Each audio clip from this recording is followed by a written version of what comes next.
Assalamualaikum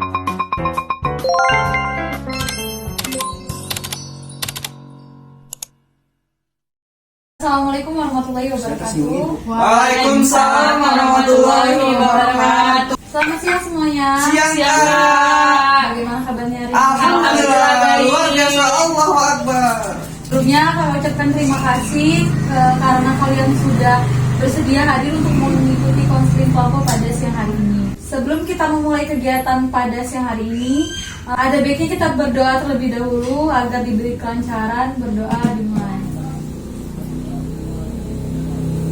Berdoa selesai. Oke, sebelumnya di sini kakak mau tanya, kalian ada yang udah pernah belum sih ikut sesi konseling kelompok? Belum sih, Kak. Oke, jadi kalau belum ada yang pernah ikut, kakak bakal jelasin sedikit apa itu konseling kelompok. Jadi konseling kelompok itu adalah proses pemberian bantuan kepada individu dalam setting kelompok dengan memanfaatkan dinamika kelompok yang dipimpin oleh seorang konselor sebagai fasilitator. Jadi tujuan kita berkumpul pada siang hari ini yaitu untuk melaksanakan konseling kelompok dengan membahas satu permasalahan yang akan kita sepakati dan kita cari solusinya bersama-sama. Dengan menekankan beberapa asas-asas konseling, bagaimana, pada setuju nggak? Setuju. Perlu kalian ketahui juga ada beberapa asas yang harus kita patuhi dalam sesi konseling kelompok pada siang hari ini. Yang pertama ada asas kerahasiaan, yang kedua asas keterbukaan, yang ketiga asas kesukarelaan, yang terakhir asas kekinian. Apakah kalian mengerti? Mengerti, Kak. Wah, kalau begitu, karena di antara kita belum ada yang saling mengenal, ada baiknya dulu kita perkenalan terlebih dahulu. Siap. Dimulai dari saya. Izin memperkenalkan diri. Nama saya Dena Agusin. Saya di sini sebagai konselor. Bisa dilanjutkan? Kenalkan, nama saya Joko Anwar. Saya seorang mahasiswa dari Universitas Lampung.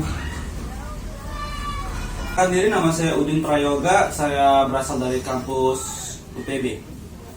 Izin memperkenalkan diri, saya Cynthia Vervandita, saya mahasiswi UIN Radenita Lampung. Perkenalkan diri, nama saya Ulan, saya dari Universitas Malahayati.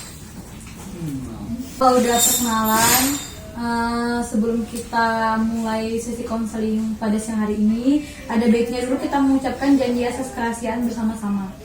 Kalian bisa ikuti apa kata saya. Angkat tangan kalian seperti ini.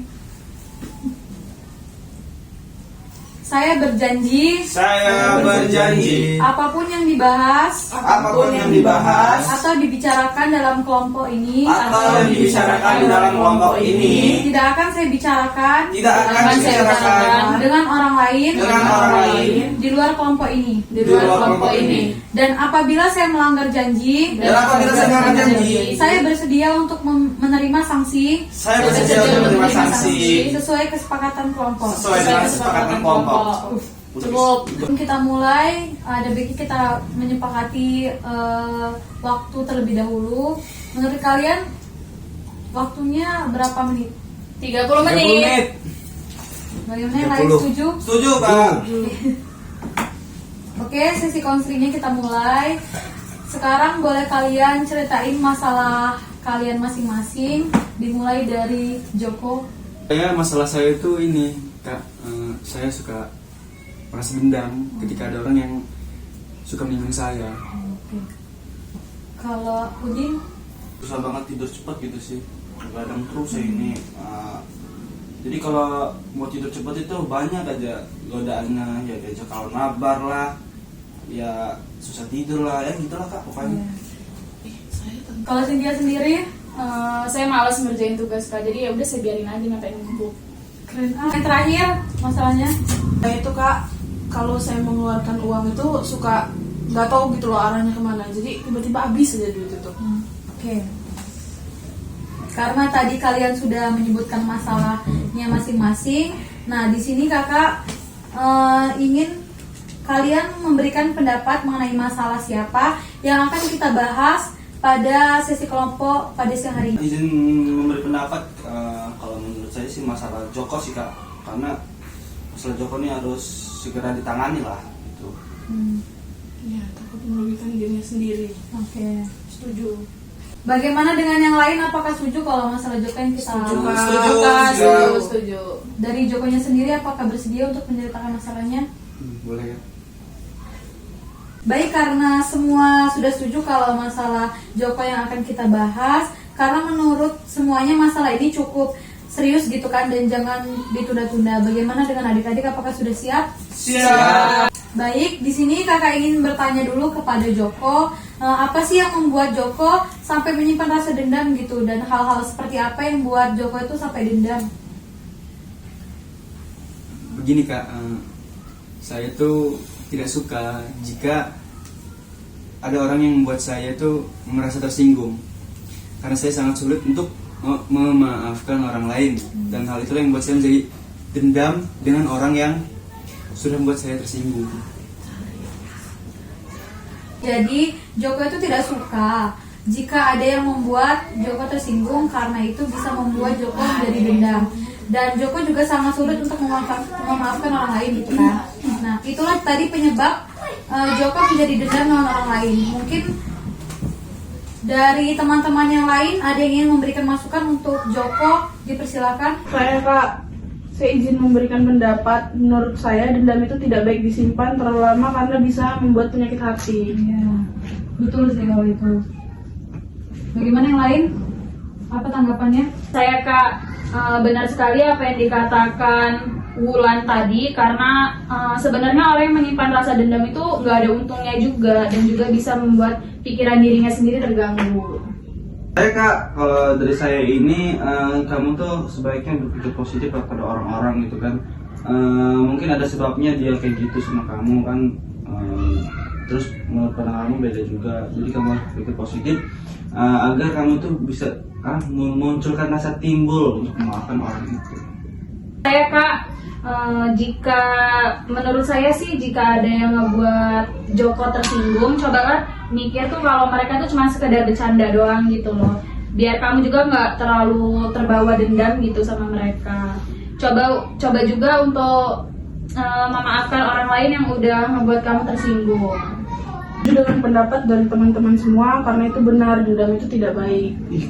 Memang benar yang dikatakan oleh teman semua, tapi jujur saya sangat sulit untuk berpikir positif terhadap orang yang sudah membuat perasaan saya tersinggung. Tapi saya pun mencoba sedikit demi sedikit untuk berubah. Ini lebih baik. Karena Joko tadi sudah berjanji untuk mencoba berubah, dan kakak juga ingin adik-adik semua memberikan semangat untuk Joko agar dia lebih bersemangat lagi untuk berubah. Boleh tepuk tangan untuk Joko. Mantap Joko. Itulah Joko, teman-teman semua sudah memberikan sarannya yang terbaik untuk Joko agar lebih semangat lagi untuk agar semangat lagi untuk berubah. Untuk Joko juga selanjutnya apa yang ingin Joko lakukan setelah selesai pertemuan sesi konseling ini? Baik Kak, setelah pulang dari sini saya akan mencoba untuk berubah, dan saya sangat berterima kasih atas saran dari teman sahabat yang sangat berguna untuk saya. Baik, saya akan menyimpulkan sesi kelompok pada siang hari ini. Jadi kesimpulannya bahwa Joko harus berpikir positif, dan juga Joko harus memiliki keinginan yang besar dari dalam hati untuk berubah. Karena kakak yakin Joko pasti bisa, dan yang terpenting adalah Joko harus bisa memaafkan kesalahan orang lain agar Joko juga terhindar dari rasa dendam. Ya, terima kasih Kak, juga sahabat-sahabat. Oke, sama-sama. Untuk Joko, mungkin sebelum kita akhiri pertemuan pada siang hari ini, dari Joko sendiri ada nggak sih pesan dan kesan yang ingin disampaikan? Kakak persilakan. Kesan saya pada bimbingan kelompok yang sudah kita lalui ini itu sangatlah bagus dan berguna bagi kita semua, terutama saya yang sudah dibantu teman-teman dan kakak sendiri hingga masalah yang saya alami dapat diberikan solusi dan arahan yang untuk menjadi lebih baik untuk depannya. Iya, oke. Di sini kakak juga berterima kasih karena Joko sudah memberikan kesan yang baik terhadap bimbingan kelompok yang sudah kita lakukan pada siang hari ini. Terima kasih juga kepada teman-teman semua karena sudah bersedia datang dan berbagi cerita serta pengalamannya yang pernah dialami. Sebelum kita mengakhiri pertemuan pada siang hari ini, mari kita berdoa untuk keselamatan kita semua. Berdoa mulai. Berdoa selesai. Baik, saya tutup sesi kelompok pada siang hari ini. Mohon maaf apabila ada kesalahan. Saya akhiri. Wassalamualaikum warahmatullahi wabarakatuh. Waalaikumsalam warahmatullahi wabarakatuh.